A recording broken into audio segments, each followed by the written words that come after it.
ప్రార్థన చేసుకుందామండి. ప్రేమ నాకు మతానికే స్తుతులు స్తోత్రం నాయన. గత వారం నుంచి ఈ వారం వరకు మనం చదువుల నుంచి మరి ఒకసారి నీ యొక్క మాటలో ఆలోచించిన సమయాన్ని బట్టి, ఆరోగ్యాన్ని బట్టి, ఆయుష్కాలను బట్టి కొట్టాలని స్తోత్రాలు తండ్రి. ఇప్పటివరకు పాటలు పాడటం ఎందును, వాక్యం చదవటం ఎందును, వాక్యం మరి మొదటి మెసేజ్గా చెప్పటం ఎందును, ప్రతి ఒక్క విషయంలో కూడా నీకు హస్తం మాకు తోడుగా నడిపించినందుకు వందన స్తోత్రాలు తండ్రి. అలాగే ఈరోజు ఒక ప్రాముఖ్యమైన పాఠం ఆలోచిస్తూ ఉండగానే ఈ హస్తం మాకు తోడుగా నడిపించమని, అలాగే బలరత్నంలో కూడా ఈ యొక్క హస్తం మాకు తొలగించమని, సహాయం తెచ్చమని, అలాగే ప్రపంచవ్యాప్తంగా జరుగుతున్న ఆరాధన క్రమం అంతట్లో సమస్త మహిమా గ్రంథ ప్రభావం మీరే పొందుకోమని, అందరికీ మీరే తోడుగా నడిపించమని, సహాయం తెచ్చమని. ఇంకెన్నో ఆత్మలు ఆయన నీ యొక్క నామం తెలియక నశించిపోతున్నారు తండ్రి. వారందరూ కూడా నీ యొక్క నామం తెలుసుకొని రక్షణకు వచ్చిన రక్షణ భాగ్యాన్ని దయచేసి బ్రతిమాడుకుంటూ ఈ ప్రార్థన అలాగే పట్టణ జరుగుతున్న మందిరంలో కూడా మరి మీరే వారందరికీ తోడుగా నడిపించమని, సహాయం తెచ్చామని. ఈ ప్రార్థన ప్రియకుమార మనుషుడైన అలాగే వాక్యం చెప్పినట్టు నాకు పరిశుద్ధాత్మక పరిపూర్ణమైన సహాయం నాకు అందించమని అర్థిస్తూ ఈ ప్రార్థన నీ ప్రియకుమార రక్షుడైన యేసుక్రీస్తు స్వస్థితిగల నామమున అడిగి వేడుకున్నాం పరమ తండ్రి, ఆమేన్. ఈ యొక్క వీడియో చూస్తున్న వారు దయచేసి లైక్ చేయండి, షేర్ చేయండి, సబ్స్క్రైబ్ చేసుకోండి. ఎక్కువ మందికి రీచ్ అవ్వాలంటే మీరు లైక్ చేయడం ద్వారా, సబ్స్క్రైబ్ చేసుకోవడం ద్వారా ఎక్కువ మందికి రీచ్ అవుతుంది. యొక్క విషయాన్ని గమనించండి. Thank you so much. ఇక మనం పాఠంలోకి వెళ్ళిపోదామండి.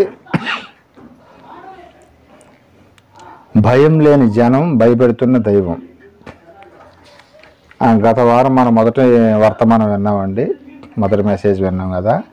ఈ వారం మనం రెండవ మెసేజ్ తెలుసుకుందామండి. భయం లేని జనం, భయపెడుతున్న దైవం అనే టాపిక్ అండి. దేవునికి భయపడటం అంటే చాలామంది అనుకుంటున్నారు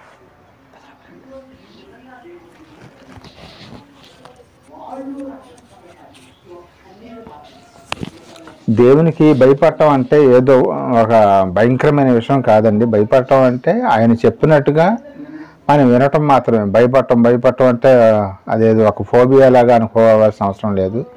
ఎందుకంటే యేసుక్రీస్తుల వారు కూడా ఏమన్నాడంటే, నేను తండ్రి యందు భయము భక్తి కలిగి జీవించాను అన్నాడు ఆయన. అంటే ఆయనకి మరి దేవుడికి ఆయన మాట వింటేనే గదగద వణికిపోయినట్టు కాదులే, కానీ కాకపోతే ఆయన చెప్పింది ఏంటంటే దేవుని మాట వినటం అన్నమాట.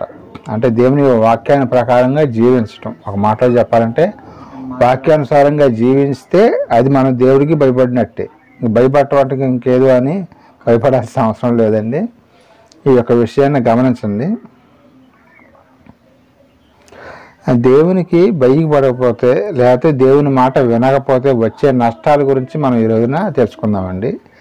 ఎవరైనా సరే మరి దేవునికి కనుక భయపడకుండా మన ఇష్టానుసారంగా కనుక జీవిస్తే దేవుడు మరి ఎంత బాధపడతాడు, మరి ఎలాంటి శిక్ష వాళ్ళకి వేస్తాడనేది ఈ రెండో పాఠంలో మనకి పూర్తిగా తెలుసుకుందామండి. ఈ యొక్క మెసేజ్లో యెషయా గ్రంథము 1వ అధ్యాయం 1-2 వచనాలు ఒకసారి చదవాల్సిందిగా తెలియజేస్తున్నానండి.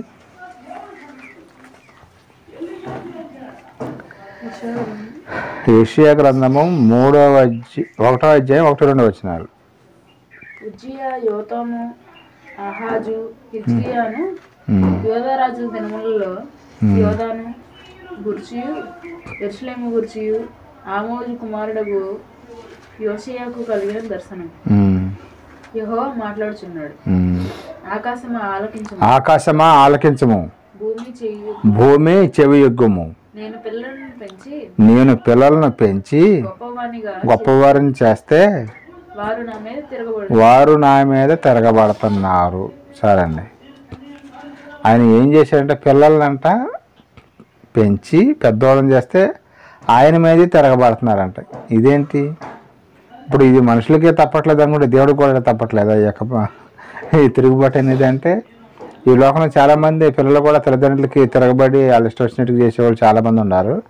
అలాగే ఇక్కడ నేను పిల్లలను పెంచి పోషిస్తే వాళ్ళు నా మీద తిరగబడుతున్నారు అన్నాడు. ఎవరు ఈ పిల్లలు అంటే ఇశ్రాయేలీయులు. ఇశ్రాయేలు దేశం వారు ఆయన మీద తిరగబడుతున్నారంట. వాళ్ళని ఐగుప్తు దేశంలో బానిసలుగా ఉంటే 430 సంవత్సరాల పాటు బానిసలుగా ఉన్న వాళ్ళని బయటికి తీసుకొస్తే మాటి మాటికి ఆయన మీదే తిరగబడుతున్నారు. మమ్మల్ని అక్కడి నుంచి ఎందుకు బయటికి తీసుకొచ్చావు, మమ్మల్ని చంపేసేయాలని, అక్కడ అంటే కనీసం అన్నం దొరికేది, ఇక్కడ మాకు కనీసం మంచినీళ్ళు కూడా దొరకట్లేదు, ఆహారం దొరకట్లేదు అని ప్రతి దానికి గొడవ పెట్టుకునేవాళ్ళు అంట ఆయన మీద, మోషే గారి మీద. అదే చెబుతున్నాడు అనమాట దేవుడు. ఆకాశమా ఆలకించు, భూమి చెవి ఎక్కు. ఈ పనులే కాదు కానీ ఇంకా చాలా చెడ్డ పనులు చేశారు వాళ్ళు. మార్గం మధ్యలో మళ్ళీ వ్యభిచారాలు చేయటం, ఇలా వచ్చినట్టు ఎగరటాలు, మళ్ళీ బొమ్మను ఒకరు పెట్టుకొని ఆ దూడను పెట్టుకొని ఎగరటం, ఇదే మా దేవత అంటాం, పిచ్చి పిచ్చి పనులన్నీ చేశారు. అందుకని దేవుడికి ఏం వస్తుందండి, వాళ్ళ మీద చాలా ప్రేమ కలుగుతుంది అలా చేసినందుకు కదండి, కోపం వస్తుంది. ఎప్పుడైతే పిల్లలు తల్లిదండ్రులను ఎదురుకిచ్చి వాళ్ళకి ఇష్టం వచ్చినట్టుగా చేస్తూ ఉంటారో అలా కోపం వచ్చింది. అలాగే దేవుడికి కూడా ఏం చెబుతుందంటే ఆకాశమా వాళ్ళకి, ఇదేంటి ఆకాశానికి భూమికి చెబుతున్నాడు ఏంటి, ఆకాశానికి చెవులు ఉన్నాయండి, భూమికి చెవులు ఉన్నాయా, మా వాళ్ళకి చెబుతున్నాడు ఏంటి, మనుషులకు కూడా కాకుండా. అంటే ఎందుకంటే ఆకాశాన్ని భూమిని కలగజేసింది ఆయనే కాబట్టి ఎస్, ఆయన చెబితే చెవు అయినా భూమి అయినా సరే చెవి ఎగ్గాల్సిందే, భూమి కూడా వింటది. గుర్తుపెట్టుకోండి, మనం భూమికి ప్రాణం లేదనుకుంటాం కానీ అది ఒక దేవదూత. భూమి ఒక దేవదూత, ఆకాశం కూడా ఒక దేవదూత. దేవదూతలతో మాట్లాడుతున్నాడు ఆయన ఒక మాటలో చెప్పాలంటే. ఆకాశం ఆలకించు, భూమి చెవి ఎగ్గు. నేను పిల్లల్ని పెద్దవాళ్ళని చేస్తే వాళ్ళు నా మీద తిరగబడుతున్నా, నేను ఏం చేయాలన్నాడు ఆయన.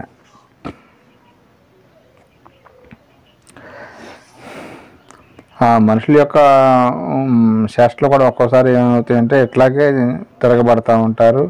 అలాగే దేవుడు వాటితో చెబుతున్నాడు, భూమితో, అలాగే ఆకాశంతో చెప్పడం.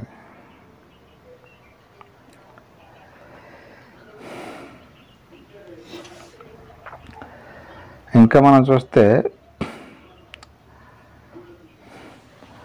తల్లిదండ్రుల మాట వినకుండా ఎవరైతే ఉంటారో వాళ్ళు కూడా మరి దేవుడి మాట విననట్టండి. ఎన్ని విషయాలు చెప్పేది ఎవరి గురించి అంటే ఇశ్రాయేల్ గురించి చెప్పడం జరుగుతుందండి. తండ్రి అయిన దేవుడు ఆకాశానికి భూమికి ఎవరి గురించి చెబుతున్నాడంటే, ఎవరి గురించి అండి, ఇశ్రాయేలు గురించి చెప్పడం జరిగిందండి. ఈ యొక్క ఇశ్రాయేల్ గురించి ఇంకా కొన్ని మాటలు మనం బైబిల్లోకి వెళ్ళి చూడగలిగితే వీళ్ళు ఏం చేస్తున్నారో, వీళ్ళ యొక్క బుద్ధులు ఎలా ఉంటాయో మనం ఇంకా బైబిల్లోకి వెళ్ళి చూడగలిగితే జెఫన్యా గ్రంథం 3:1 వచ్చేసేయండి.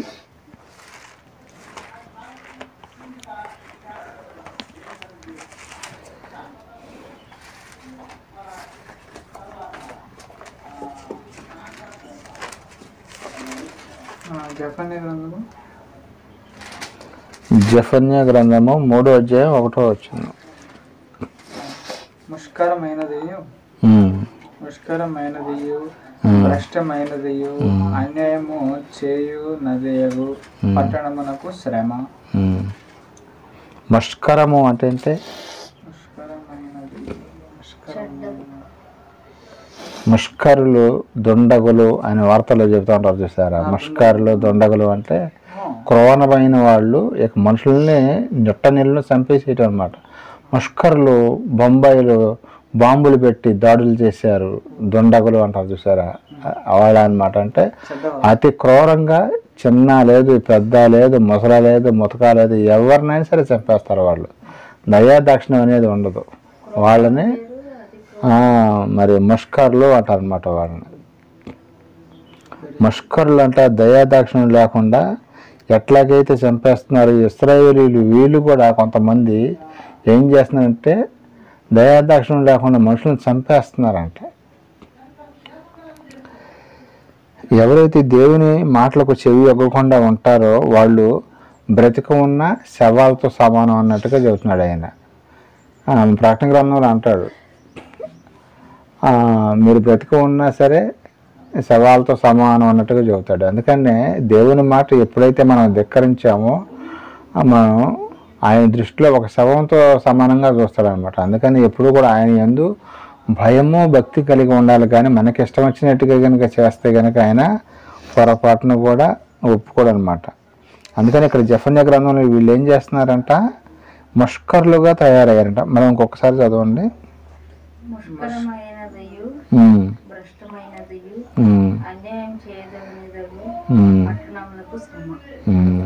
అది మన ఈ మధ్య ఒక సంఘటన జరిగిందండి, ఇది టీవీలో వచ్చింది. ఢిల్లీలో ఒక కుర్రోడు ఒక అమ్మాయి పెళ్లి చేసుకున్నారు, ప్రేమించుకున్నారంట. ప్రేమించుకుంటే ఆ అమ్మాయి పద్దాకులు అతన్ని నన్ను పెళ్లి చేసుకొని బలవంతం చేస్తుందంట. బలవంతం చేస్తుంటే వాడేమో వాడుకొని వదిలేసేద్దామని ఉద్దేశంతో ఇక లవ్ చేసినట్టుగా యాక్టింగ్ చేశాడు. కానీ ఎన్నిసార్లు బతిమలైనా కానీ వీడు ఒప్పుకోవట్లేదంట. ఒప్పుకోకపోతే ఇక బాగా ఇసుకిస్తుందని చెప్పేసి ఒక రోజున ఆడు ఆ అమ్మాయిని వాళ్ళ ఇంటికి తీసుకెళ్ళి ఏం చేశాడంటే ముక్కలుగా నరికేసేసాడంట. చంపి ముక్కలుగా 33 ముక్కలు చేశాడంట. మళ్ళీ ఆ అసలు చంపినప్పుడు మీరు అక్కడ ఊరుకోవచ్చుగా. మళ్ళీ అది మన కనుక మటన్కి చికెన్కి మన ముక్కలు ఎట్లా కొట్టిస్తామో అట్లా కొట్టాడట. 33 ముక్కలుగా కొట్టి అది ఎవరికి తెలియకుండా ఢిల్లీ మొత్తం కూడా ఒక్కొక్క ఏరియాలో ఒక్కొక్క పార్ట్ పడేయటం చేశాడంట. అంటే అన్ని ఒకేసారి నేను పలానా వ్యక్తి అని తెలిసిద్ది కదా, మళ్ళీ ప్రూఫ్ లేకుండా 33 ఏరియాల్లో ఈ అమ్మాయి యొక్క శవాన్ని తీసుకెళ్ళి రోజు ఒక పార్ట్ని తీసుకెళ్ళి ఒక ఏరియాలో పడేసి రావటం అట్లా చేసేవాడంట. చంపేసిన తర్వాత ఫ్రిడ్జ్లో పెట్టాడంట. మొత్తం బాడీ మొత్తం కనుక మనం కూర కనుక పాడవకుండా ఎట్లకైతే పెట్టామో అది పెద్ద ఫ్రిడ్జ్ ఒకటి మరి ఇంట్లో ఉందో ఏమో, ఆ ఫ్రిడ్జ్లో పెట్టేసేసి రోజుకు ఒక పార్ట్ అట్లాగా ఢిల్లీ మొత్తం కూడా ఢిల్లీ చుట్టుపక్కల ఆ ఏరియాలో మొత్తం పడేయటం జరిగిందంట. తర్వాత దొరికాడనమాట. ఇప్పుడు అమ్మాయి పలానా వాళ్ళు చెబుతారుగా వీళ్ళిద్దరు లవ్ చేసుకున్నారు, ఆయన కనుక ఆరాధిస్తే మీకు తెలిసిద్ది అని ఏదో కేసు పెట్టుంటారు. ఆడిని తీసుకెళ్ళి స్టేషన్లో తీసుకెళ్ళి 2 కోటింగ్ ఇస్తే అప్పుడు మొత్తం ఆడే చెబుతాడు, ఇంకెవరో చెప్పాము సార్లా ఇట్లా జరిగింది. ఆ అమ్మాయి ఏంటి ఎక్కడుంది ఏంటంటే వివరాలు మొత్తం చెప్పంటాడు. నేనే చంపాను, ఎట్లా నేను 33 ముక్కలు చేశాను, చంపేశాను అని చెప్పడం జరిగింది. ఇట్లాంటి వీళ్ళని ఏమనాలి అసలేక. ఇప్పుడు నీకు ఇష్టం లేకపోతే వదిలేసి వాళ్ళ బతుకాలను బతకనియ్యాలి, అంతేగాని ముక్కలుగా నరికి ఇట్లా ఢిల్లీ మొత్తం చేస్తే వీళ్ళని ముష్కరులు అంటారు అన్నమాట. ముష్కరులు లేకపోతే భయంకరమైన హృదయం గలవాళ్ళు అని దేవుడు చెబుతున్నాడు అనమాట. అలాగే జెఫన్యా గ్రంథంలో కూడా వీళ్ళు కూడా కొంతమంది ముష్కరులుగా తయారైపోయారంట. ఎవరు? అక్కడ ఉన్న ప్రజలు అనమాట. ప్రజలు ముష్కరులుగా తయారవటం జరిగిందని చెప్పడం జరుగుతుంది అనమాట. ఆయన కొంతమంది అయితే మనం చూస్తూనే ఉంటాం. ఈ మధ్య వాట్సాప్లో వచ్చింది ఒక ఆమంట పెళ్ళిళ్ళ పేరమ్మ ఎవరు ఆమె పెళ్ళిళ్ళ పేరమ్మ ఒక అతను చూసాడు పెనకడితే ఎట్లా జరుగుతున్నాడండి. అసలు మనం అసలు కొంతమంది బ్లడ్ చూస్తేనే కళ్ళు తిరిగి కింద పడతారు. మరి ఆడు ఎంత వర్కుడో ఏంటో నాకు అర్థం కావట్లేదు. ఇప్పుడు పెళ్ళి ఏదో సెట్ చేసింది ఫెయిల్ అయింది అనుకోవచ్చు, కానీ అతను ఆమెనే ఆడు కూర్చొని ఉంటే పెనకత్తితో నరుగుతూనే ఉన్నాడు. అది బ్లడ్ మరి జనం చూస్తున్నారు, బ్లడ్ గారుతూనే ఉంది. అసలు ఎవడో కూడా దగ్గరికి వెళ్ళి ఏం పని చేస్తున్నావు అని గద్దిచ్చేవాడు లేడు. వీడియోలు చేస్తున్నారు. మళ్ళీ అంత భయంకరంగా తయారైందంటే సమాజం. మరి అలాంటప్పుడు దేవుడు ఏం చేస్తాడు? అందుకని ఆయన కూడా ఇలాంటి వాళ్ళ కోసం అప్పుడప్పుడు భయపెడతాడు. వాళ్ళని కూడా భయపెట్టకుండా ఉండడు. ఇలాంటి కిరాతకంగా దేవునికి ఇష్టం లేని పనులు చేసే వాళ్ళని దేవుడు ఏం చేస్తాడు క్లైమాక్స్లో మనం చూద్దాం. చివరిలో దేవుడు వాళ్ళని ఏం చేశాడు అనేది కూడా తెలుద్దాం. ఇంకా ఎవరెవరు ఏం చేస్తున్నారు ఏంటి అనే విషయాన్ని మనం ఇంకా బైబిల్లోకి వెళ్ళి ఒక్కొక్కటి చూద్దామండి. రోమాపత్రిక 1వ అధ్యాయం 24, 26, 28 వస్తున్నాడు. ఒకసారి చదవండి.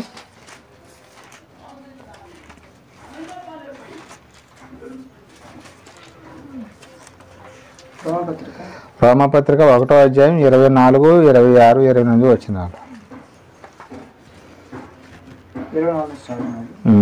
ఈ హేతువు చేత వారు తమ హృదయములను దురాశలను అనుసరించి తన శరీరమును పరస్పరం అవమానపరుచుకున్నట్లు దేవుని వారిని అపవిత్రాత్మకు అప్పగించను. 24 అయిపోయింది. ఇప్పుడు 26 దేవుడు ఏం చేశాను భ్రష్ట మనసుకు ఆయన అప్పచెబుతున్నాడంట. తుచ్చమైన అభిలాషలకు వారిని అప్పగించను. ఎవరైతే దేవుని మాట వినకుండా ప్రార్థన చేయకుండా బైబిల్ చదవకుండా ఉంటారో వాళ్ళని ఏం చేస్తాడంటే దేవుడు అప్పగిస్తాడు. తుచ్చమైన మనసుకు అప్పచెప్పేస్తారు. తుచ్చమైన కాలం చూస్తే ఇక జనాలకి జుగుప్స కలిగిద్ది అనమాట. అట్లాగా ఆయనే అపవాదికి అప్పచెబుతాడు అంట. వారు స్త్రీలు సైతము స్వాభావికమైన ధర్మమును విడిచి స్వాభావిక విరుద్ధమైన ధర్మమును అనుసరించారు. 28 కూడా మరియు తమ మనసులో దేవునికి చోటు ఇయ్యనని అసలు ఇవన్నీ ఎందుకు చేస్తున్నాడో తెలుసా? ఎందుకు అప్పచెబుతున్నాడంటే తమ మనస్సులో దేవునికి చోటు ఇవ్వనల్లకపోయారు గనుక చేయరాని కార్యము చేయరాని కార్యాలు చేస్తారంట వాళ్ళు. ఎంత చెప్పినా ఏంటంట, చేయరాని కార్యములు చేయుటకు దేవుడు భ్రష్ట మనస్సుకు వారిని అప్పగించెను. దేవుడే వాళ్ళని ఎవరికి అప్పచెబుతున్నాడు? భ్రష్ట మనస్సు అంటే ఇక ఎలాంటి పనులు చేస్తారో మనకు తెలియదు కాదుగా. భ్రష్ట మనస్సు ఉండవాలి. ఎలాంటి పనులు చేస్తారండి? పిచ్చి పిచ్చి పనులు అన్నీ చేస్తూ ఉంటారు అనమాట. మనం ఎంత చెప్పినా వినిపించుకోరు.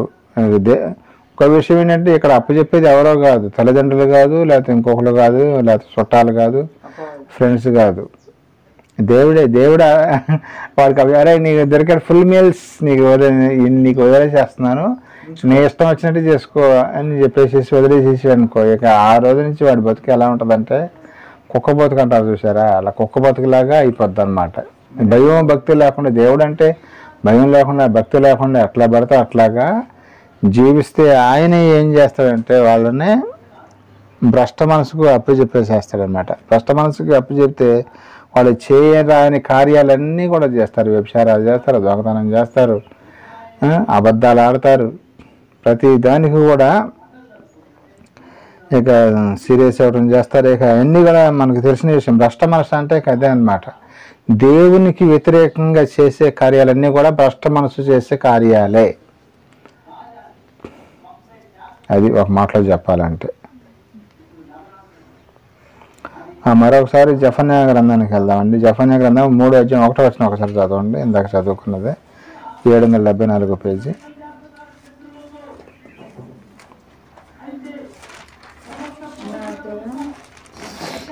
జఫన్యా గ్రంథము 3:1 అండి. ముష్కరమైనదియు భ్రష్టమైనదియు అన్యాయము చేయుదగునగు పట్టణము శ్రమ. అది అన్యాయం చేసే పట్టణానికి ఏంటంటే శ్రమ శ్రమ శ్రమ. ఎవరైతే ఆయన మాట వినకుండా ఈ మష్కరులుగా ఉంటారో, ఆయనకి వ్యతిరేకంగా జీవిస్తూ ఉంటారో, ఆయన చెప్పిన మాట వినకుండా ఉంటారో వీళ్ళందరికీ కూడా ఏం కలగజేస్తానన్నాడు ఆయన? ఆశీర్వాదం ఇస్తాను బిడ్డ అన్నాడు ఆయన. శ్రమ. శ్రమ అంటే ఏంటండి? కష్టాలు. ఆయన చెప్పిన మాట వినకుండా ఉంటే కనుక భ్రష్ట మనసుకు అప్పచెబితే వాళ్ళ యొక్క జీవితం ఎలా ఉంటుందంటే ఇక నరకం అంటారు చూసారా. నరకం అనేది భూమి మీదే చూస్తారు అనమాట. భ్రష్ట మనసు కనుక అప్పచెబితే దేవుడు వాళ్ళు భూమి మీదే నరకాన్ని చూడవలసి ఉంటుంది.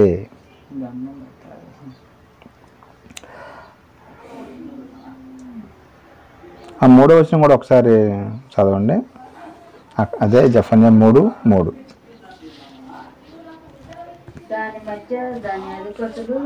అధిపతులు, న్యాయాధిపతులు ఉన్నారు కదా, న్యాయాధిపతుల గురించి చెబుతున్నాడు ఇక్కడ.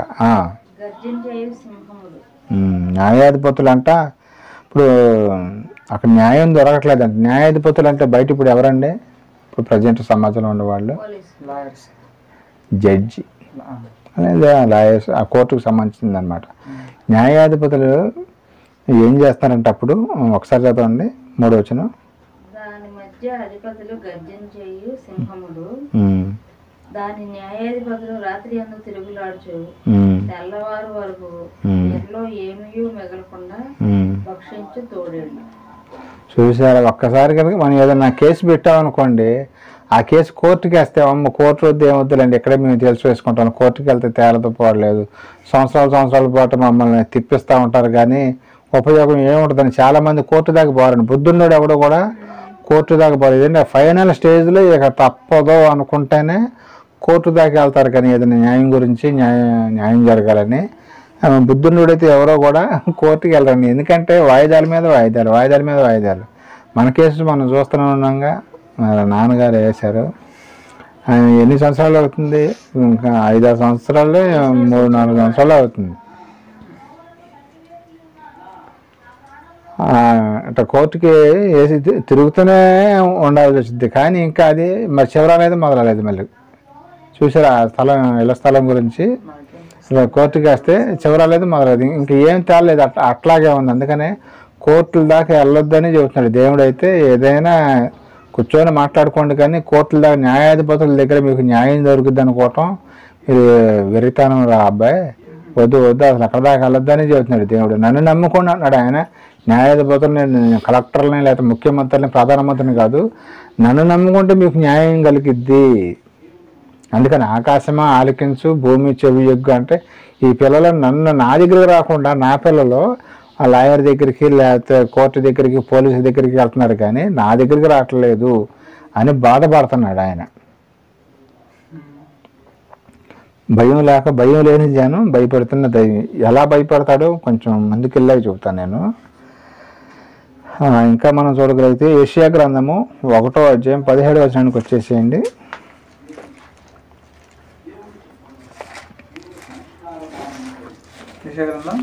యెషయా గ్రంథము 1వ అధ్యాయం 17వ వచనం.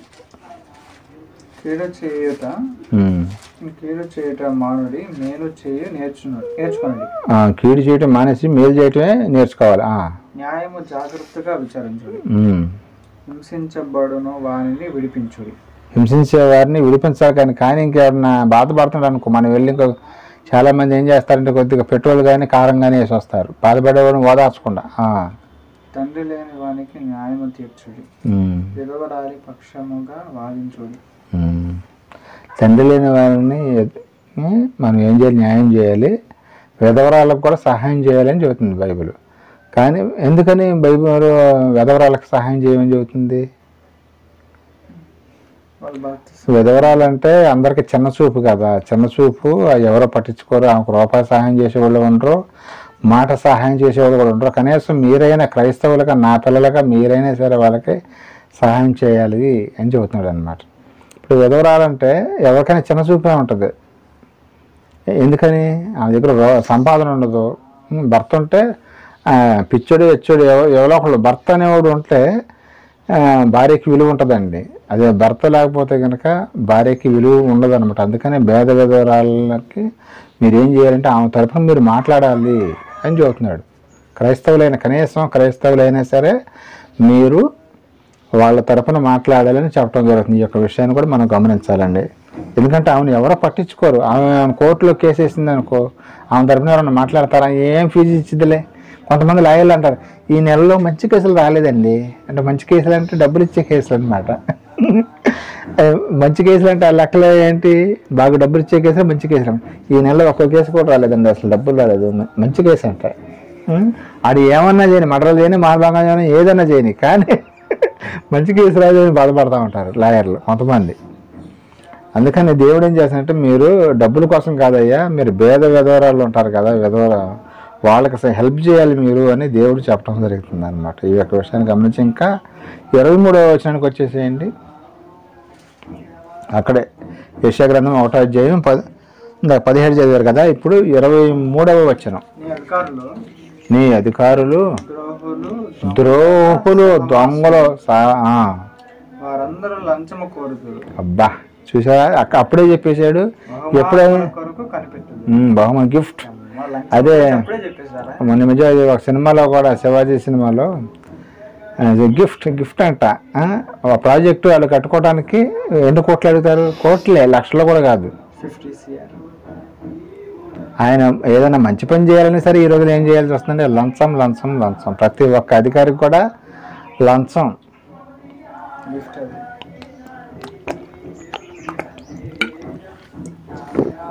ఈ మాట ఎప్పుడు చెప్పాడు దేవుడు? క్రీస్తు పూర్వం 700-800 సంవత్సరాల క్రితమే చెప్పాడు. అంటే దగ్గర 2800 సంవత్సరాలు అవుతుంది అన్నమాట.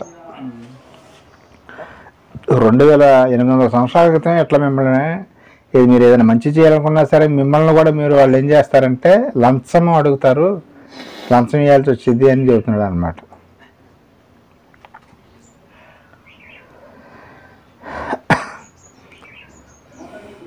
వీళ్ళు ఏం చేస్తాం, తోడేళ్ళు మాంసాన్ని ఎలా తింటాయండి? ఐడియా ఉందా? అంతమంది పట్టాలి మనం ఆలోచించాంగా. రాత్రి అంతా ఏదైనా ఒక శవం దొరికిందానికి, ఏదైనా లేకపోతే ఏదైనా జంతువు దొరికిందానికి రాత్రి అంతా ఏం చేస్తే వాడి యొక్క మాంసం అయిపోయిందా పీక్కొని తింటానే ఉంటాయి అన్నమాట తోడేళ్ళు. అలాగే ఈ యొక్క అధికారులు కూడా ఏం చేస్తారంటే, మనిషి ఎవడన్నా బలహీనుడు దొరికాడనుకో, వాడి దగ్గర డబ్బులు మొత్తం అయిపోయిందాక వాడిని పిలిచి చేసి వాడి దగ్గర ఉన్న డబ్బులు మొత్తం అయిపోయిందాక పీల్చుతూనే ఉంటారండి ఈ అధికారులు. పోలీసుల చేతుల్లో కానీ, లాయర్లు కానీ, కొంతమంది డాక్టర్లు కూడా అంత ఈ మధ్య వాళ్ళు కూడా తయారయ్యారు. ఆ చిన్న రోగం కోసం అని పోతే ఆ టెస్టులు అని రాసి ఎంత బిల్లు చేస్తారో తెలియదండి. చిన్న రోగానికి కూడా వేలు దుబ్బేసేస్తారు. అదే సామాన్యుడు నెలకు 10,000 లేకపోతే ఒక 15,000 సంపాదించేవాడైతే వేలకు యాడ్ తీసుకొచ్చేస్తాడండి. ఇక ఒక దెబ్బకి అప్పుల్లో కూరిపోతాడు. ఇప్పుడు 1,00,000 రూపాయలు బిల్లు అయింది అనుకో, సపోజ్ హాస్పిటల్కి వెళ్తే ఇతనికి వచ్చేది 10,000, కుటుంబాన్ని చూసుకోవాలి. ఈ 1,00,000 రూపాయలు ఎలా తీరుస్తాడు చెప్పండి?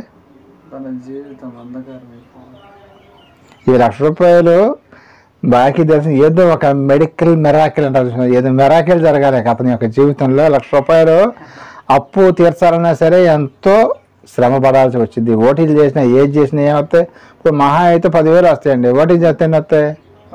12, 13 వస్తాయి. ఆ 3,000కి 1,00,000 రూపాయలు తీరాలంటే ఎన్ని సంవత్సరాలు పడుద్ది టైం? మళ్ళీ ఈ లోపల ఏదైనా రోగం వచ్చింది అనుకోండి, మళ్ళీ హాస్పిటల్కి వెళ్ళాలిగా, మళ్ళీ అప్పుడు ఎన్ని అప్పులు అవుతాయి? ఇక జీవితం అనేది ఒక చక్రం లాగా చూసానా, అక్కడక్కడే తిరుగుతూ ఉంటుంది. మనిషి అనేది ఎదగటం అనేది లేదండి. అందుకని దేవుడు తిడుతున్నాడు అనమాట వాళ్ళని. వీళ్ళందరికీ ఒక శిక్ష వేస్తాడు లాస్ట్లో. ఈ ఇశ్రాయేలుకి కానీ, ఈ న్యాయాధిపతులకు కానీ, వీళ్ళందరికీ ఆ శిక్ష గురించి లాస్ట్లో ఆలోచిద్దాము. మొన్న మధ్య అయితే ఒక పాస్టర్ గారు చర్చిలో జనం రావట్లేదండి సరిగ్గా, మందిరానికి రాకపోతే ఈ పాస్టర్ గారు కూడా, ఈ రోజుల్లో పాస్టర్లు కూడా చాలామంది టెక్నిక్స్ జిమ్ముక్లు చేస్తున్నారండి జనం రాబట్టుకోవటానికి. ఒక పాస్టర్ గారు అయితే ఇప్పుడు మన సంఘంలోకి చిరంజీవి గారు వస్తే ఆయన ఎలా మాట్లాడతారో చూద్దామని చెప్పేసి చిరంజీవి గారి యొక్క వాయిస్ని ఇమిటేట్ చేస్తున్నాడండి. తర్వాత నాగార్జున గారి కనుక మన సంఘానికి వస్తే ఎలాగా మాట్లాడతారంట, లేదా ప్రభాస్ వస్తే ఎలా మాట్లాడతారు? సంఘాల్లో చెప్పేది ఇదేనండి. చిరంజీవి, నాగార్జున, ప్రభాస్లు ఎందుకు వస్తారండి వాళ్ళు సంఘాల్లోకి? వాళ్ళు కోట్ల మీద కూర్చొని ఉన్నారు. ఒక విషయం ఏంటంటే, దేవుడు ఆకర్షించుకుంటూ వస్తారేమో కానీ వాళ్ళు దేవుని మందిరానికి వచ్చే అవకాశం లేదు. ఈ పాస్టర్ గారు జనాన్ని రాబెట్టుకోవడానికి ఇప్పుడు చాలామంది యూట్యూబ్లో వ్యూస్ కోసం లేదా ఇంకో కోసం కొన్ని జిమ్మిక్లు చేస్తారు కదా, అట్లాగే ఇతను ఈ పాస్టర్ గారు కూడా ఏం చేస్తాడంటే, నాగార్జున అయితే ఎలా మాట్లాడతాడు, ప్రభాస్ అయితే ఎలా మాట్లాడతాడు, జూనియర్ ఎన్టీఆర్ అయితే ఎలా మాట్లాడతాడని అది వైరల్ అయింది కూడా. యూట్యూబ్లో పెట్టారు ఈ యొక్క వీడియో. చాలామంది క్రైస్తవులు చూసి ఏంటి వీళ్ళకేం పుట్టింది మైరోగం, వీళ్ళు క్రైస్తవ యొక్క పాస్టర్ల కొంతమంది డిబేట్లని ఇప్పుడు ఒక ట్రెండ్ ఒకటి నడుస్తుందండి, డిబేట్లు అని. హిందువులతో ఏదన్నా వాళ్ళని మార్చి దేవుళ్ళకి తీసుకొచ్చి డిబేట్ పెట్టుకున్నా పర్వాలేదు. కానీ ఇక్కడ ఇప్పుడు ఏం జరుగుతుందంటే, క్రైస్తవులు డిబేట్లు, ఇంట్లో వాళ్ళు పోటాడుకొని జుట్లు పట్టుకుంటే ఎంత చాండాలంగా ఉంటుందో, క్రైస్తవులు డిబేట్లు పెట్టుకొని దేవుడి నామానికి అవమానకరంగా ఉన్నారండి. మరి ఇలాంటి వాళ్ళందరూ మరి దేవుడు లాస్ట్లో ఏం చేస్తాడో అది కూడా చూద్దామండి. ఆ రిజల్ట్ ఇప్పుడు చెబుతాను నేను. ఏం జరిగింది ఈ పాటలోనే చెబుతా, ఎప్పుడో తగ్గదు. ఏం చేస్తాడు వీళ్ళందరూ ఎన్ని మైండ్లో పెట్టుకోండి. న్యాయాధిపతులు నమ్ముకుంటే ఏం చేస్తున్నారు, పాస్టర్ గారిని నమ్ముకుంటే ఏం జరిగిద్ది. దొంగ పాస్టర్లు ఉంటారు కదా, కొంతమంది డబ్బుల కోసం సేవ చేసేవాళ్ళు ఉంటారు, కొంతమంది న్యాయంగా చేసేవాళ్ళు ఉంటారండి. వాళ్ళు మాత్రం మనం ఏమనకూడదు, వాళ్ళ పాదాలకు నమస్కారం పెట్టాలి. ఎవరైతే ఆత్మల రక్షణ కోసమే సేవ చేస్తున్నారో వాళ్ళ యొక్క పాదాలు నమస్కారం పెట్టవచ్చు. ఎందుకంటే దేవుడే చెప్పాడు, సువార్త ప్రకటించేవాని యొక్క పాదాలు ఏంటంట సుందరములు. అలాంటి వాళ్ళని మనం ఒక మాట కూడా అనాల్సిన అవసరం లేదు. కాదు కొంతమంది దొంగ సేవకులు ఉన్నారు, వాళ్ళ గురించి అనమాట దేవుడు అప్పుడే రాయించాడు. వీళ్ళందరి గురించి కూడా అసలు వీళ్ళు ఎట్ట పడితే అట్లా చేస్తున్నారని చెప్పేసి వాళ్ళకి నచ్చినట్టుగా జీవిస్తున్న క్రైస్తవ కుటుంబాలు ఈ రోజుల్లో చూస్తే క్రైస్తవ కుటుంబాలు కూడా చాండాలంగా అయిపోయినాయండి. మనకు చెప్పాల్సిన అవసరం అన్ని కుటుంబాల్లో జరుగుతుంది, అన్ని ఊళ్ళల్లో కూడా. బయటికి ఏదో ఆదివారం రోజున వచ్చి మందిరంలో కూర్చొని వెళ్తారులే కానీ వాళ్ళ యొక్క ఇంటికి వెళ్ళిన తర్వాత వాళ్ళ యొక్క అన్ని పర్సనల్గా చూస్తే పిచ్చెక్కిద్ది అనమాట. అట్లా ఉంటాయి క్రైస్తవుల యొక్క జీవితాలు కూడా. ఎలా ఉంటాయి అంటే మరి యొక్క పాఠం చెప్పినట్టు సహోదరుడు కూడా కొన్ని ఎగ్జాంపుల్ చెప్పాడు. ఆయన ఏం చెప్పాడంటే ఆయన ప్రతి ఒక్క కుటుంబంలో కూడా ఈ లవ్ మ్యారేజ్లు బాగా ఎక్కువ, క్రైస్తవ కుటుంబాల్లో లవ్ మ్యారేజ్లు ఎక్కువైనాయి అంట. మళ్ళీ ఆస్తి తగాదాలు ఎక్కువైపోయినాయి అంట. మరి ఒకళ్ళంటే ఒకళ్ళు పడకుండా తన్నుకోవటం గుద్దుకోవటం అంట. మళ్ళీ అన్నదమ్ముల ఆస్తుల కోసం జుట్లు పెట్టుకొని తన్నుకోవటం అంట.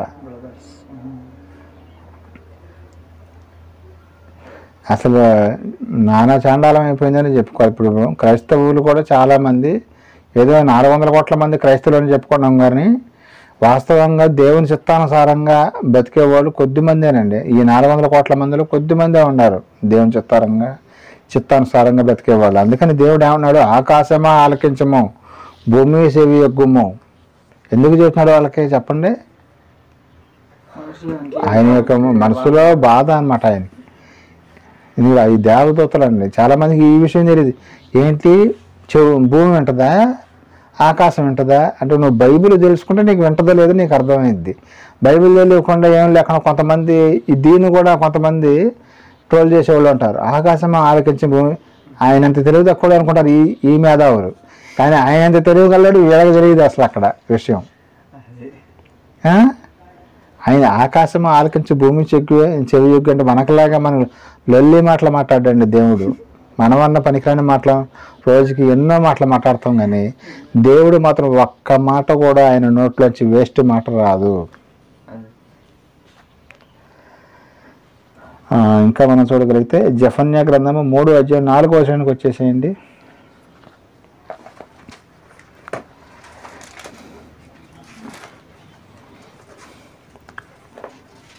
జెఫన్యా గ్రంథము ఇందాక చదివింది 774 పేజీలో ఉంటుంది చూడండి.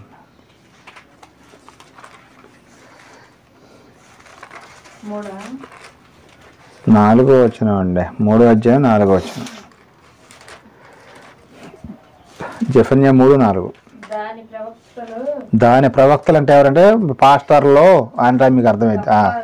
గప్పాలు కొట్టుకొనివారు. గప్పాలు కొంతమంది ప్రసంగం మొదలు పెట్టారంటే చాలు, నాకు అంతమంది సంఘం ఉండారు, నాకు ఎంతమంది సంఘం ఉండారు, నాకు ఇన్ని కానుకలు వస్తాయి, అక్కడ ఇంత కానుక వచ్చింది, ఈ చెప్పేవాళ్ళు కూడా ఉంటారండి. ఏదో డప్పు కొట్టుకోవడం జరిగింది. ప్రసంగం మొత్తం ఒక్క వచనం చెబుతాడో లేదో ఆ ఒక్క వచనాన్ని పట్టుకొని ప్రసంగం మొత్తం చేసుకుంటూ వచ్చేస్తారండి. ఎవరంటారు వాళ్ళు? విశ్వాసఘాతకులు అంట. విశ్వాసఘాతకులు అంటే ప్రవక్తలు అంటే పాస్టర్లు అని ఇప్పుడు అర్థం. అప్పుడు ప్రవక్తల్లో ఇప్పుడు పాస్టర్లుగా మనం చెప్పుకోవచ్చు. ఎందుకంటే ఇప్పుడు ప్రవక్తలు ఎవరు లేరు కదా, యేసుక్రీస్తు వారే చిట్ట చివరి ప్రవక్త ఎవరో చెప్పగలుగుతారా? చెప్పండి, చిట్ట చివరి ప్రవక్త ఎవరు? ఓకే, ఎట్టకొట్టు నేను చెప్పాను కాబట్టి పేపర్ లీక్ అయింది. సరే, ఆయన ఏమన్నాడు? 4వ వచనం మళ్ళీ చదవండి, కస మొత్తం చదవండి. దాని ప్రవక్తలు గప్పాలు కొట్టేవారు, అండ్ గొప్పలు చెప్పుకునేవాళ్ళు విశ్వాసఘాతకులు, దాని యాజకులు అంటే అర్థం పాస్టర్లు అని అర్థం. బైబిల్ని విసర్జించి అప్పట్లో మందిరంలో ప్రతిష్టమైన వస్తువులు ఉండేవి కదా, అప్పుడు అపవిత్రపరచాలి. ఇప్పుడు ఏం చేస్తారంటే పిచ్చి ప్రసంగాలు చేసి అపవిత్రపరుస్తున్నారు. చిరంజీవి ఇలా మాట్లాడతాడు, నాగార్జున ఇలా మాట్లాడతాడు అని చెబుతున్నారు. దానికి దీనికి మనం ట్రాలీ చేసుకోవాలన్నమాట. అప్పుడేమో ప్రవక్తలు వస్తువులు ఏం చేసేవాళ్ళంట, వాళ్ళకి ఇష్టం వచ్చినట్టుగా వాళ్ళు అప్పుడు ఆ వస్తువులు చాలా పవిత్రమైనవి అంటే పాత నిబంధనలు కొన్ని వస్తువులు ఉండేవి. అవి గంగాళం కానీ అవన్నీ మనం ఆలోచించాం కదా, ధూపం కానీ మరి ఇవన్నీ కూడా సమకపు రొట్టెలు ఇవన్నీ కూడా పాత్రలు ఉండేవి, పనిముట్లు ఉండేవి. కొన్ని వాటిని అపవిత్రపరిచేవాళ్ళు అంట, వాళ్ళు ఇష్టం వచ్చినట్టు వాడేవాళ్ళు అంట. అది ఇప్పుడు ఏం చేస్తున్నారు పాస్టర్లో? ఇప్పుడు చెప్పండి ఉదాహరణకి, మీకు తెలిసిన కొన్ని. ఇష్టం వచ్చినట్టుగా సినిమా పాటలు టోన్ పాటలు ట్రాక్స్ ఏమో అవి వాడుతున్నారు. మరి ఇంకొక ఆమె పాట పాడుద్ది దేవుడి పాట, ఆమె పేరు స్టైల్ మారిందే నా నడక మారింది. తెలుసుకోవాలి విన్నవాళ్ళు కూడా ఇలాంటి పాటలు పాడుతున్నారండి. దయచేసి సంఘాల్లో ఇలాంటి పిచ్చి పిచ్చి పాటలు మాట్లాడితే కనుక దేవుడు ఏం చేస్తాడు చివరిలో క్లైమాక్స్ చెబుతాం మీకు. ఈ పాటలు పాడేవాళ్ళ సంగతి, డిబేట్లు పెట్టేవాళ్ళ సంగతి, ఇష్టం వచ్చినట్టు మాట్లాడే వాళ్ళ సంగతి ఎందరిని ఏం చేస్తాడు మీకు పేపర్ లీక్ చేస్తాను. ఏం చేస్తాడో తెలుసా? మందిరాన్న తగలబెట్టి దిక్కుమొక్కు లేకుండా తీసేస్తాడంట దేవుడు. ఇశ్రాయేలు మరి సొలొమోను గారు ఎన్ని సంవత్సరాలు సొలొమోను గారు బంగారపు దేవాలని ఎన్ని సంవత్సరాలు కట్టాడండి? 40 సంవత్సరాలు. ఫస్ట్ ఇది రెండోసారి 40 సంవత్సరాలు పెట్టింది కానీ ఫస్ట్ 7 సంవత్సరాలు కట్టాడండి. 7 సంవత్సరాలు అప్పట్లో ఆయన 3 సార్లు కట్టారు కదా ఆ మందిరం. చాలామంది ఇది ఒకసారి అనుకుంటారు. ఫస్ట్ సారి కట్టినప్పుడు సొలొమోను గారే కట్టారు. తర్వాత వేరే వాళ్ళు చేతులు మార్చి కట్టడం జరిగింది. ఆ 2 సార్లు కట్టారు. ఇది 3 సార్లు కడదామని చూస్తున్నారు కానీ 3 సార్లు కట్టడం అనేది జరగదు. కానీ మొట్టమొదటిసారిగా కట్టినటువంటి ఆ యొక్క దేవాలయాన్ని దేవుడు ఏం చేశాడో దేవుడే ధ్వంసం చేశాడండి. వీళ్ళందరూ చేసే పనులకి దేవాలయంలో వ్యభిచారం చేస్తున్నాడు. ఏం చేయాలి? ఎక్కడ ప్లేస్ కూడా దొరకలేదండి వాళ్ళకి. యెరూషలేము దేవాలయంలో వ్యభిచారం చేస్తుంటే వాళ్ళని ఏం చేయాలి దేవుడు చెప్పండి?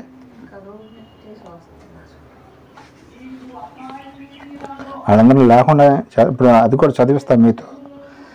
ఇంకా వద్దామండి. జెఫన్యా గ్రంథము 1వ అధ్యాయం 2-3 వచ్చినాడు ఒకసారి చదవండి. జెఫన్యా గ్రంథం 1వ అధ్యాయం 2-3 వచ్చినాలు. ఏమీ విడవకుండా భూమి మీద ఉన్న సమస్తమును బా ఏం చేస్తాడంట ఆయన? ఊడ్చివేస్తా. కరోనా దెబ్బకే లెగిసిపోతారు అనుకున్నాం చాలా మంది. కానీ కొద్దిగా ట్రయల్ వేసాడు అనమాట. జస్ట్ కొద్దిగా భూమి అప్పుడంట కరోనా మూమెంట్లో శవాలనంట మామూలుగా శవాన్ని ఎట్లా తీసుకెళ్తారు చెప్పండి? ఏదైనా పాల మీద గట్టో లేకపోతే ఒక చిన్న వ్యాన్ మీద తీసుకెళ్తాం. కానీ అప్పట్లో కరోనా మూమెంట్లో శవాలని పెద్ద పెద్ద లారీలో గుట్టలు పెట్టివేనంట. బియ్యం మూటలు కనుక వేస్తారు చూసావా? బియ్యం మూటలాగా లారీలో వేసుకెళ్ళటం, వీళ్ళందరినీ పెద్ద గొయ్యి తీయటం, దాంట్లో పడేయటం. ఎందుకంటే మళ్ళీ ఆ యొక్క వైరస్ అనేది పాకకుండా పెద్ద పెద్ద గోతులు తీపియటం, దాంట్లో పడేసేసి మట్టి కప్పేసేయటం.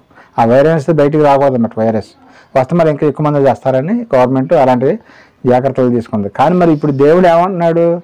ఆల్రెడీ ఒక్కసారి చేశాడు. మీకు ఎప్పుడు గుర్తుకు తెచ్చుకోండి. భూమి మీద ఒక్కళ్ళు కూడా లేకుండా ఒక 8 మంది మాత్రమే సేఫ్ జోన్లో పెట్టి మిగతా వాళ్ళందరూ చంపేశాడు. ఎప్పుడండి? నోవాహు గారి యొక్క జలప్రాలయం ఆ మూమెంట్లో ఒక 8 మంది మాత్రమే బ్రతికారు. మిగతా వాళ్ళందరూ ఏమైపోయారు? అప్పుడు కూడా కొన్ని కోట్ల మంది ఉన్నారండి జనాభా. అప్పుడు తక్కువ ఏం లేరు. అప్పుడు కూడా ప్రపంచవ్యాప్తంగా కొన్ని కోట్ల మంది ఉన్నారు. తక్కువ ఏం లేరు అన్నారు, చాలా మంది ఉన్నారు. అదే కానీ మరి దేవుడు వాళ్ళు చేసే పనులు బట్టి ఏం చేశాడు? వాళ్ళందరినీ కూడా జల సమాధి చేసేసాడు అనమాట. నేలలో చచ్చిపోయారు. కొట్టుకొని ఎంత ఈత వచ్చినాడు అయినా సరే ఇక మామూలు వరద కాదండి అది వచ్చింది. అప్పుడు ఎలా అంటే మొన్న చిన్న వరదలకే మనం తట్టుకోలేకపోయి మొన్న వచ్చిన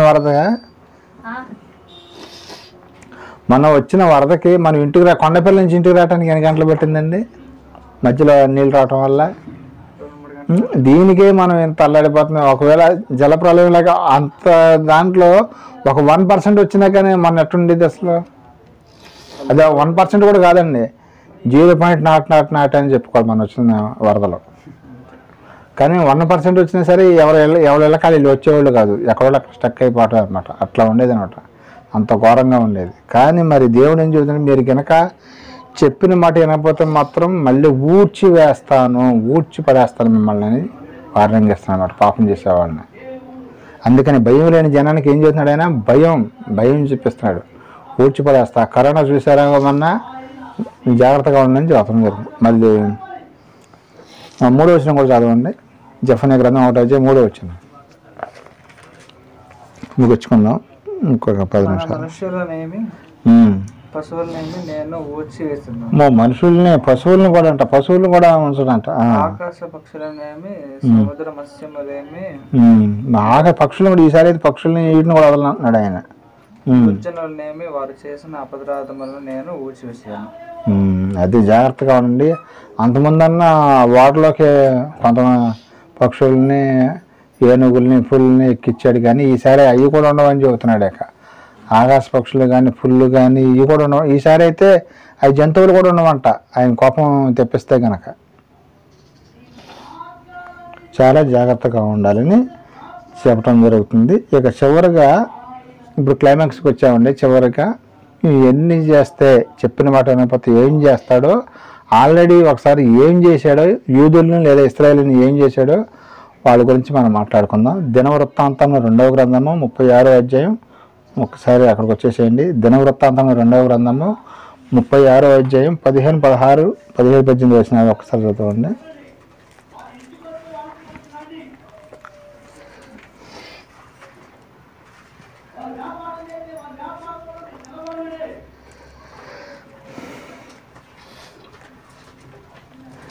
దినవృత్తాంతముల 2వ గ్రంథము 36వ అధ్యాయము 15 నుంచి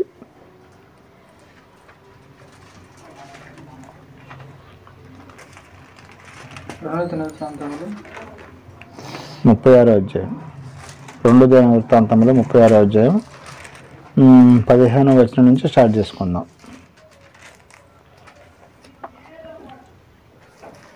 వారి పితరుల దేవుడైన యెహోవా తన జనుల యందును తన నివాస స్థలము యందును కటాక్షము గలవారి వారి ఎద్దుకు దూతల ద్వారా వర్తమానం పంపును చెప్పును. ఫస్ట్ వర్తమానం పంపించాడు, తర్వాత 15 అయిపోయింది. 16, 17, 18, 19, 20 దాకా రావాలి. ఆయన పెంచరకడ లేచి పంపుచున్నాను. వారు దేవుని దూతలను ఎగతాళి చేయొచ్చు, ఆయన వాక్యములను తృణీకరించు, ఆయన ప్రవక్తలను హింసించు రాగా నివారింప శక్యము కాకుండా యెహోవా కోపము ఆయన జనుల మీదకి వచ్చాను. ఆయన వారి మీద కల్దీయుల రాజును రప్పించగా అతడు వారి పరిశుద్ధ స్థలముగానున్న మందిరము బబులోను రాజు అన్నాడు. బబులోను రాజు వచ్చి వెళ్ళని వారి యవ్వనులను ఖడ్గము చేత సంహరించాడు. యవ్వనులు అందరిని కూడా ఖడ్గం చేత చంపించేశాడు. ఇప్పుడు స్టార్ట్ అనమాట. అతడు యవ్వనులైనందను యువతులైనందను ముసలి వారిని నెరసిన వెంట్రుకల వారి అందను ఇంకా ముసలాళ్ళని ఆ రాజు కనికరం లేకుండా చంపేసేసాడంట. ఎందుకు దేవుడు చెప్పిన మాట వింటలేదు కదా. దేవుడు వారందరినీ అతని చేత కప్పగించాను. ఆయనే అప్పు చెప్పాడు. చూసారా, అసలు ఎవరు వాళ్ళు? ఆయన పిల్లలు అసలు లెక్క అయితే ఇశ్రాయేలీలు. ఇశ్రాయేలీని దేవుడు ఎవరికి అప్పు చెప్పాడు? కల్దీయుల రాజుకి అప్పు చెప్పేసేసాడు అనమాట. మరి బబులోను రాజు పెద్దనేమి చిన్ననేమి దేవుని మందిరపు ఉపకరణములన్నింటినీ యెహోవా మందిరము నిధులనేమి రాజు నిధులనేమి అధిపతుల నిధులనేమి దొరికిన ద్రవ్య అంతయు బబులోనుకు తీసుకుని పోయాను. అదే కాక కల్దీయులు దేవుని మందిరం మొత్తం కూడా దోసుకుని వెళ్ళిపోయారు. దేవుని మందిరం యెరూషలేము సొలొమోను గారు కట్టించారు. చూసారా, 7 సంవత్సరాలు. ఎటు చూసిన బంగారం అండి. అక్కడ మందిరంలో బంగారం బంగారం బంగారం, ఎక్కడ చూసిన బంగారంలో కట్టించాడు ఆయన. అలాంటి మందిరాన్ని ఏం చేసినా తగలబెట్టేసాడు దేవుడే అప్పచెప్పించి. యెరూషలేము ప్రాకారమును పగలగొట్టి దాని యొక్క నగరులన్నింటినీ కాల్చివేసిన దేవుడు మందిరాన్ని తగలబెట్టాడు. దానిలోని ప్రశస్తమైన వస్తువులన్నీ బొత్తిగా పాడు చేసిరి. ఖడ్గము చేత హతులు కాకుండా తప్పించుకున్న వారిని అతడు బబులోనుకు తీసుకొని పోయిను. చాలా మందిని చంపేశారు. ఎవరైనా బతికారనుకో వాళ్ళని ఏం చేశారు, చెరబట్టుకొని తీసుకెళ్లి బానిసలుగా పాలేరులుగా వాడుకోవడానికి తీసుకెళ్లారు అనమాట. అదే క్రమంలో వీళ్ళు కూడా ఉన్నారు. షడ్రక్, మెషక్, అబేద్నెగో, దానియేలు గారు వీళ్ళు కూడా ఉన్నారనమాట. ఇప్పుడు వీళ్ళందరూ చెరలో తీసుకెళ్ళేవాడు. దేవుడు ఏం చేస్తాడంటే, దేవుడి మాట వినకపోతే చెప్తాడు చెప్తాడు చెప్తాడు చెప్తాడు చెప్తాడు. ఆది కాండం నుంచి చెప్పుకుంటూ వచ్చాడు. ఇక్కడికి వచ్చేవరకు జఫన్య దినవృత్తాంతం దగ్గరికి వచ్చేవరకు ఏం చేశాడండి, వాళ్ళని బబులోను చక్రవర్తికి అప్పచెప్పేసేసి వాళ్ళందరూ కూడా చంపేసేసేసాడంట. యెరూషలేము దేవాలయం ఎంత గొప్పగా చెప్పండి, అసలు ఎంత ఇదిగా కట్టాడు ఆయన. సొలొమోను గారు యెరూషలేము దేవాలయాన్ని కట్టాడని ఎంత గొప్పగా ప్రపంచం మొత్తం కూడా ఆహ్వానం పంపించాడండి.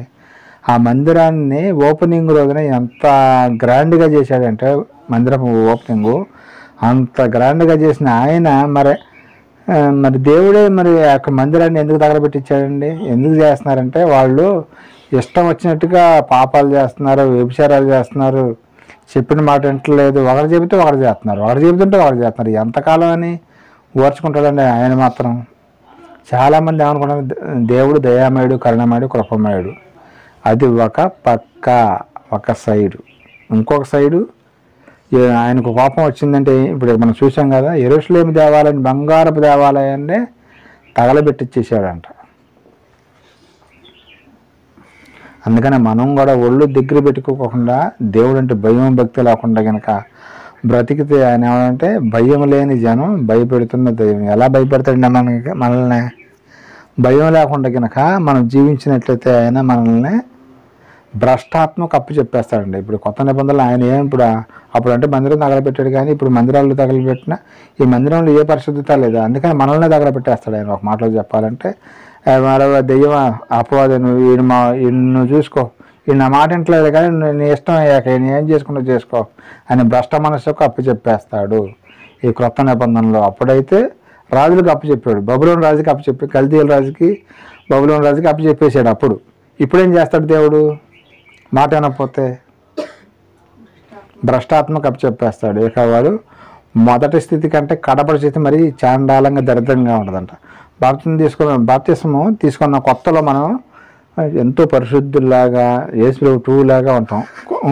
కొద్ది రోజులు తర్వాత ఏమైపోతున్నాం అండి? భయం భక్తి లేకుండా మన ఇష్టం వచ్చినట్టు చేస్తాం. అప్పుడు దేవుడు ఏం చేస్తాడంటే భ్రష్టాత్మకు అప్పచెప్పేస్తాడు. కాబట్టి భ్రష్టాత్మ చేతిలోకి వెళ్ళకూడదు క్రైస్తవుడు. వెళితే కనుక ఏమైద్దు ఇక్కడ మనం చూసాం కదా, రియాలిటీలో ఇక్కడ తీసుకొచ్చాడనమాట. మన ఈ మధ్య కరోనా అనుకున్నాం. కరోనా మరి దేవుడు కోపం అనేది చెప్పుకోవాలి. ఎందుకంటే ఈ కరోనా వచ్చిన తర్వాత జనాలు కొద్దిగా మారారండి. మనుషుల్లో కొద్దిగా మానవత్వం కనబడింది. అప్పుడు చాలామంది కూడా బయటకు వచ్చి మేము సహాయం చేస్తామని చెప్పేసి చాలామంది కోటీశ్వరులు, లక్షాధికారులు, చిన్న చిన్న ఉద్యోగాలు చేసేవాళ్ళు కూడా చాలామంది హెల్ప్ చేశారు. మన కరోనా వచ్చిన కుటుంబానికి ఎంతో కొంత డబ్బులు ఇవ్వటం, లేకపోతే బియ్యం ఇవ్వటం. మన సంఘంలో ఒక సేవకుడు కూడా మనకి ఇప్పుడు పని ఏం లేదు కదా, మనకి పని ఏం లేకపోయే వరకు గడవటం కూడా చాలా కష్టమైపోయింది. ఒక ఆయన కొంత అమౌంట్ 1500 క్యాష్ ఇచ్చింది. 1500 క్యాష్ ప్లస్ ఒక బియ్యం మూట ఒక సేవకుడు మనకి ఇవ్వటం జరిగింది. అందరూ కూడా మరి మానవత్వాన్ని చాటారండి. కరోనా వచ్చినప్పుడు వాళ్ళలో ఉన్న మంచి గుణాన్ని బయటికి తీసుకొచ్చారని చెప్పుకోవచ్చు. మరి చిన్న వాళ్ళు వీళ్ళే ఏదో ఒక 50,000, 60,000, 70,000 వచ్చే వీళ్ళే ఇట్లా చేస్తే మరి కోట్లు సంపాదించేవాళ్ళు అంటారు. మరి వాళ్ళు కూడా చాలా హెల్ప్ చేశారండి. సినిమా యాక్టర్లే కానీ, రాజకీయ నాయకులే కానీ, మరి కల్వరి సతీష్ కుమార్ గారు ఆయన కూడా ఏం చేశాడో తెలుసా, ఆ యొక్క మందిరాన్ని అప్పుడు హాస్పిటల్ లాగా చేశాడండి. చాలామందికి కరోనా వచ్చిన వాళ్ళకి ట్రీట్మెంట్ ఇవ్వటం జరిగింది కల్వరి సతీష్ కుమార్ గారు. చాలామంది ఆయన మీద పడి ఏడుస్తున్నారులే కానీ బాగా డబ్బులు వస్తున్నాయి అని. ఇది ఏడ్చేవాడు ఏడుతూనే ఉన్నాడు. ఎప్పుడు ఒక పక్కన ఇది అన్ని చోట్ల ఉండదు. ఇప్పుడు మనకేం సరైన ఇల్లు లేదనుకో, మన ఇంటి పక్కన తోడు 2 అంతస్తుల బిల్డింగ్ కట్టించుకొని బాగా బతుకుతున్నాడు అనుకో, ఏం చేస్తారండి? వీడు మంచిగా సంపాదించలేదు, అది చేసాడు ఇది చేశాడు అని ఆడి మీద పొలాలు వేస్తాడు. వీడికేం చేత కాదు, సంపాదించుకున్న మీద ఆడి మీద పడి ఏడుస్తూ ఉంటాడు. వాడు ఏదో కష్టపడి సంపాదించుకుంటున్నారుగా, సంపాదించుకొని ఇల్లు కట్టుకున్నారు. వాడి మీద పడి ఆడాల్సిన అవసరం లేదండి. ఎవరైనా సరే, క్రైస్తవులైనా ఎవరైనా సరే. కానీ క్రైస్తవులైనా ఎవరైనా సరే ఏం చేస్తున్నారు? ఎదవాడి మీద పడి ఆడటం జరుగుతుంది. కానీ ఇట్లా ఉండకూడదండి. అందుకనే ఈ కరోనా వల్ల చాలామందికి మనసు మార్చుకొని కొంచెం లైన్లోకి వచ్చారని చెప్పుకోవచ్చు. కరోనా వల్ల కొంత నష్టం జరిగింది, కొంత మంచి కూడా జరిగిందండి. చాలామంది అప్పటి నుంచి మంచి మానవత్వాన్ని చాటుతున్నారు అని చెప్పుకోవాలి. అలాగే మనము దేవుని భయం కనుక లేకుండా జీవిస్తే భ్రష్టాత్మకు అప్పచెప్పేస్తాడు దేవుడు మనల్ని. అందుకనే భ్రష్టాత్మ మరి మన మీదకి వచ్చేటట్లుగా చేసుకుందామా, లేదా దేవుని మాట విని చివరకు పరలోక రాజ్యానికి వెళ్ళే మార్గం మరి యేసుక్రీస్తు వారు చూపిస్తా అన్నాడుగా. ఆయన యొక్క మాటలు విని, ప్రభు యొక్క మాటలు విని పరలోక రాజ్యానికి వెళ్దాం అనేది మనకే ఆయన నిర్ణయాన్ని విడిచిపెట్టడం జరిగిందండి. ఇక్కడ చిన్న మెసేజ్ మన అందరం కూడా మనకు బాగానే అర్థమైంది అనుకుంటున్నాం. ఎందుకంటే 2 భాగాలు ఆలోచించాం, భయం లేని జనం, భయపెడుతున్న దయ్యం. చివరికి ఇక్కడ మరి యెరూషలేము దేవాలయాన్నే ఆయన, దేవాలయం అంటే అప్పట్లో చాలా పేరు, అలాంటి దాన్నే నామరూపాలు లేకుండా చేశాడు. అలాగే నువ్వు ఎంత గొప్పడిపోయినా సరే దేవుని భయం కనుక లేకపోయినట్టయితే నిన్ను కూడా నామరూపాలు, నిన్నైనా నన్నైనా ఎవరైనా సరే నామరూపాలు లేకుండా చేస్తాడు. దేవుడు అంత శక్తివంతుడు అనమాట. చాలామంది దయామడి, కరుణమడి, కృపణ ఓకే, ఆయన ఒక వేలో కరెక్టే. ఆయన కోపం వచ్చింది అనుకోండి, మరి ఇప్పుడు చూసాంగా దేవాలయం తగలబెట్టం ఏంటండి, అసలు ఎంత కోపం వస్తే మాత్రం మరి అంత చేశారు వాళ్ళు. కాబట్టి ఈ మాటలన్నీ విన్న తర్వాత ఇక ఎప్పటి నుంచి అయినా మనం అందరం కూడా ఆయన యొక్క పాదాల చెంత, ఎప్పుడు కూడా దేవుని యొక్క పాదాల చెంత మన యొక్క జీవితాన్ని ముందుకెళ్ళేటట్లుగా ఉండాలని కోరుకుంటూ మీతో నా యొక్క పాఠాన్ని ముగిస్తున్నాను. చిన్న ప్రార్థన చేసుకుందాం. ప్రేమాన తండ్రి, నీకే నేను ఎప్పటివరకు నీ పిల్లలకు నీ మాటలు చెప్పాను తండ్రి. ఈ పాఠం చక్కగా అర్థం చేసుకున్నారని అనుకున్నాను తండ్రి. అలాగే ఇప్పుడు జరగబోయే కార్యక్రమంలో కూడా నీ హస్తం మాకు తోడుకు నడిపించి సహాయం చేసిన ఆత్మ సహాయాన్ని మెండుగా దయచేయమని ప్రార్థన నీ ప్రియకుమారుడు రక్షకుడైన యేసుక్రీస్తు శక్తిగల నామమున అడిగి వేడుకుంటున్న పరమ తండ్రి. ఆమేన్.